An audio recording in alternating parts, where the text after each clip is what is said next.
With this shutdown, you can't really go out and talk to people anymore. If I go out, I make sure I keep well away from everyone because I've got problems other than COVID, and if it does get me, it'll probably kill me.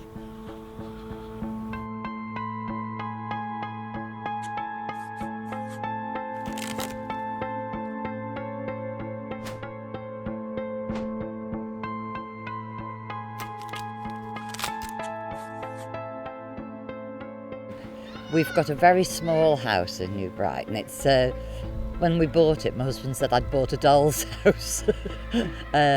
So we're rather on top of each other, and my husband's disabled, so we've had to shield all the way through the lockdowns, and luckily we've got very good neighbours. The girl next door, her little girl, makes cakes for us.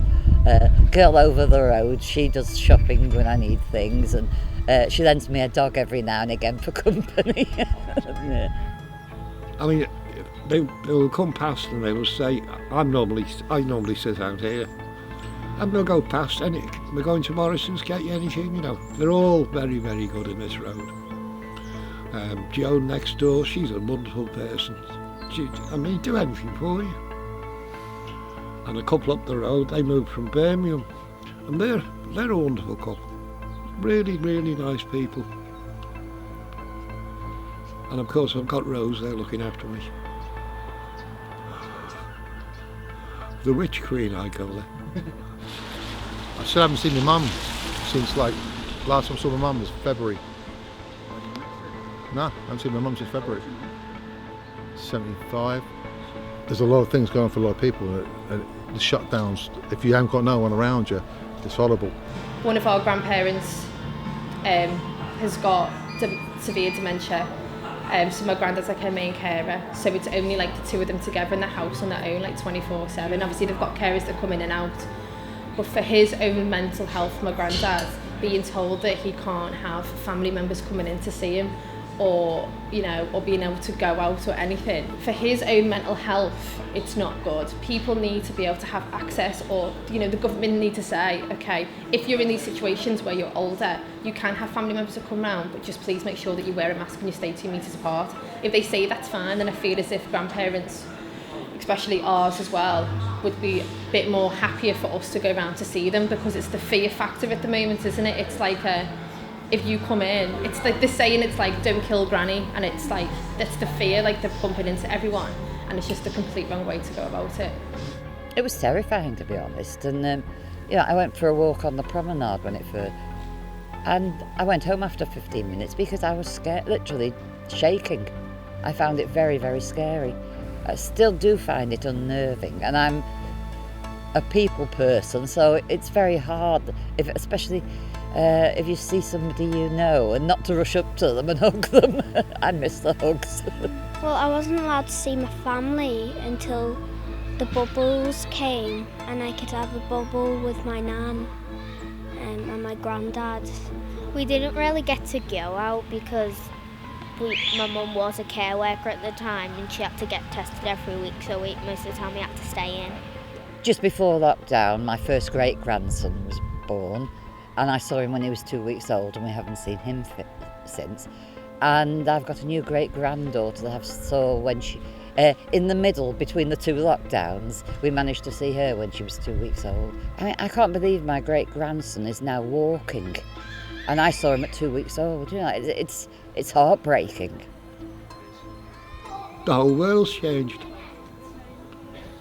And of course now with it being shut down, I can't even go up there and have a drink with the boys at the bar. There was a lot of pub-orientated friendships around here. People met in the pubs and spent their time there. They'd go up there and have maybe 2 pints, but sit with their mates and yarn the day away, and then go home. It took the loneliness away, if you like. But now what can you do? You can't really do anything. They don't give us figures, they don't give us 1, 2, 3, 4. Everything's covered, everything's sort of twisted and turned. As they say, a good politician can't lie straight in bed.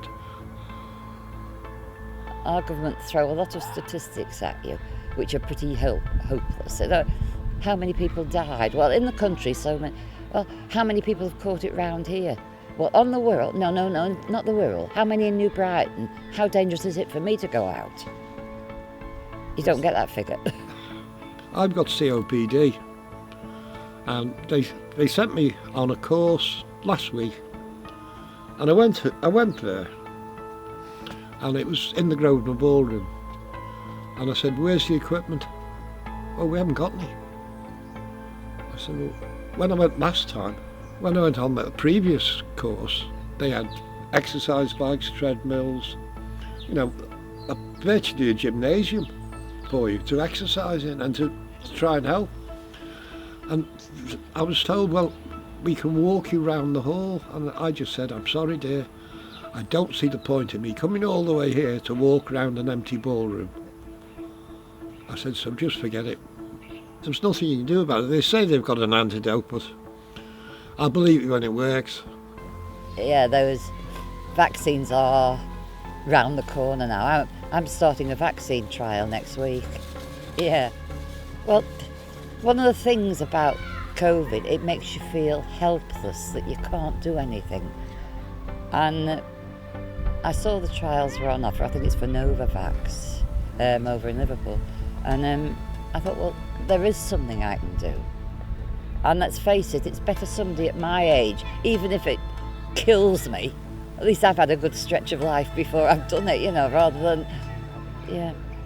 I mean, they talk about the fight against COVID-19. We've got through 2 world wars. Lovely little dog.